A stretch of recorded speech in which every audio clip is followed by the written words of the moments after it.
श्री रामचरितमानस को फाड़ दिया गया। कुछ नया नहीं हुआ। ग्रंथों को नष्ट करना जालिमों और बेवकूफों दोनों के लिए जरूरी हो जाता है। सन 1199 में बख्तियार खिलजी ने नालंदा कैसे फूंका था, ये गूगल कर लीजिएगा। एक ढूंढेंगे 100 कहानियां मिलेंगी जहां लोग तीर, तलवार, तोप और बारूद से नहीं, किताबों से घबरा गए। इस बार निशाने पर हैं गोस्वामी बाबा तुलसीदास। क्यों? क्योंकि उन्होंने श्री रामचरितमानस में लिख दिया, ढोल गंवार सूद्र पशु नारी सकल ताड़ना के अधिकारी। दलितों और महिलाओं का घोर अपमान कर दिया बाबा ने, और अपमान हुआ है ये समझने में हमको 400 साल लग गए। बड़ा लेट रिएक्शन आया। धक्का 400 साल पहले दिया, गिरे अब। मैं बाबा तुलसीदास में अटूट श्रद्धा रखता हूं, लेकिन वो तो पूरा देश रखता है। 150 को छोड़ दीजिए तो कौन है जो बाबा का भक्त नहीं है। लेकिन आज मैं बाबा को एक श्रद्धालु की तरह नहीं, एक राइटर की तरह अप्रोच करूंगा और आपको बताऊंगा कि क्या उन्होंने ये चौपाई लिखकर गलत किया। अब बाबा होते तो मेरी जरूरत नहीं थी। सोशल मीडिया से लेकर प्रेस कॉन्फ्रेंस और प्राइम टाइम तक हर जगह अपनी सफाई खुद पेश कर देते और बात साफ हो जाती। लेकिन बाबा सशरीर है नहीं, इसलिए मुझे ही बोलना पड़ेगा। सिर्फ 2 मिनट मुझे गौर से सुनिएगा, ढोल गंवार का पूरा सच आपके सामने आ जाएगा। ऊपर वाला रॉन्ग हो सकता है, लेकिन डोंग कभी रॉन्ग नहीं होता। बचपन में तहलका फिल्म देखी थी जिसमें अमरीश पुरी साहब ये डायलॉग बोलते हैं। तो क्या फिल्म के राइटर्स कहना चाह रहे थे कि डोंग सचमुच ऊपर वाले से बड़ा है? नहीं भाई, ये तो एक विलेन ने बोला, और विलेन तो वही बोलेगा जो उसका कैरेक्टर है, उसका चरित्र है, यानी गलत बात बोलेगा। इसे फिल्म के राइटर का विचार नहीं माना जा सकता। पॉइंट यही है, जब फिल्म के डायलॉग उसके कैरेक्टर के विचार हैं, राइटर के नहीं, तो फिर श्री रामचरितमानस में खलनायक समुद्र के विचार बाबा तुलसीदास के विचार कैसे हो गए? श्री रामचरितमानस एक प्रबंध महाकाव्य है, जैसे नॉवेल या फिल्में होती हैं। प्रबंध साहित्य वो है जिसकी कहानी में एक स्टार्ट हो, एक मिडिल हो और एक एंड हो, और उसमें जो कैरेक्टर जैसा है उसके डायलॉग्स वैसे ही हों, यानी हीरो सही बात करे और विलन गलत। ढोल गंवार सूद्र पशु नारी सकल ताड़ना के अधिकारी, इस चौपाई को या इस डायलॉग को संदर्भ और प्रसंग के साथ, रेफरेंस टू कॉन्टेक्स्ट के साथ समझेंगे तभी बात समझ में आएगी। सीन देखिए पहले।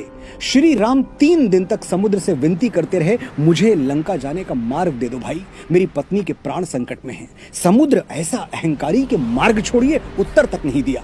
फिर श्री राम को क्रोध आ गया, उन्होंने चढ़ाई प्रत्यंचा और कह दिया कि मैं अहंकार की छाती में अग्नि बाण गाड़ने के लिए विवश हूं, भय बिन होए न प्रीत। बात तो सच है। समुद्र का अहंकार टूट गया और वो मणियों रत्नों सहित त्राहि त्राहि करता हुआ श्री राम की शरण में आ गिरा।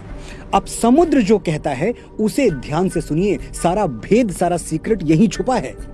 सभय सिंधु गहि पद प्रभु केरे, क्षमहु नाथ सब अवगुण मेरे। गगन समीर अनल जल धरनी, इनकई नाथ सहज जड़ करनी। प्रभु भल कीन मोहि सिख दीन्ही, मर जादा पुण्य तुम्हारी कीन्ही। ढोल गंवार सूद्र पशु नारी, सकल ताड़ना के अधिकारी।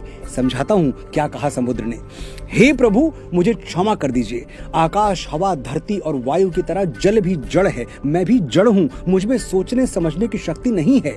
प्रभु, आपने मुझे अपनी बनाई हुई मर्यादा की शिक्षा दी, आप मर्यादा पुरुषोत्तम हैं, इसलिए अब मेरी बुद्धि जागृत हो गई है। समुद्र इसके आगे प्रतीकों में बात करता है, मेटाफर्स में बोलता है। वो कहता है ढोल यानी एक ऐसा वाद्य यंत्र जिसे बिना सीखे नहीं बजाना चाहिए, वरना संगीत की जगह शोर निकलेगा। गंवार यानी अशिक्षित ग्रामीण। अब गंवार कोई गाली नहीं है जो हम आज मानते हैं, जो गांव में रहे वो गंवार, ये सिर्फ ग्रामीण का अवधि रूप है। शूद्र यानी कर्म के आधार पर विभाजित समाज में चौथे तबके के, 4th क्लास, चतुर्थ वर्ण के लोग। इनका आज के शेड्यूल कास्ट से कोई कनेक्शन नहीं है, ये बाबा साहब अंबेडकर भी मानते थे। तो शूद्र SC, ST या OBC को नहीं कहा गया है, ये ध्यान में रखिएगा। आगे समुद्र कहता है पशु यानी मनुष्य को छोड़कर सभी जीव जंतु, और नारी जिसे मिडिवल पीरियड में शिक्षा से दूर रखा गया था। आपने जो शिक्षा मुझे दी है उस पर इन सब का भी अधिकार है। ढोल गंवार सूद्र पशु नारी, इन सबको ये शिक्षा मिलनी चाहिए जो आपने मुझे दी। समुद्र के ऐसे विनीत वचन सुनकर श्री राम उसे क्षमा कर देते हैं, और फिर समुद्र के ही परामर्श से नल और नील समुद्र पर संसार का सबसे प्राचीन सेतु बना देते हैं, जिनके पत्थर इतिहास के अथाह सागर पर आज भी तैर रहे हैं।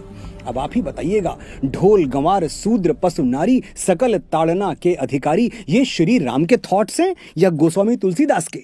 दोनों के नहीं, ये विचार 100% 100% समुद्र के हैं और किसी भी एंगल से गलत नहीं है। जरूरत है सिर्फ खुले और साफ मन से एनालाइज करने की, सोचने की, समझने की। गोस्वामी बाबा तुलसीदास दलित विरोधी होते तो क्या निषाद राज, केवट और शबरी को रामायण में सह नायकों की भूमिका देते, अनगिनत चौपाइयों में उनकी प्रशंसा करते? और यदि वो नारी विरोधी होते, नारी कहां मैंने ध्यान दीजिएगा, औरत नहीं। आशा करता हूं अब तक आप भी अपने आसपास के सम्मानित महिलाओं को औरत कहना छोड़ चुके होंगे। जो रेफरेंस और कॉन्टेक्स्ट नहीं समझ रहे हैं वो मेरा ये वीडियो जरूर देखें, लिंक डिस्क्रिप्शन में दे रहा हूं। तो बाबा तुलसीदास अगर नारी विरोधी होते तो क्या देवी अहिल्या, जिनका शील भंग किया गया था, क्या उनको इतना सम्मान देते जितना दिया है? रामचरितमानस या किसी भी ग्रंथ को जलाकर आप बख्तियार खिलजी की टीम में शामिल होना चाहते हैं तो आपकी मर्जी, वरना सच तो यह है कि कुछ पन्ने जलाने से न राम की महिमा जलाई जा सकती है, न तुलसी का तेज। मैसेज एकदम क्लियर है, अफवाहों पर न जाएं, अपना दिमाग लगाएं। जय श्री राम, जय बाबा तुलसीदास।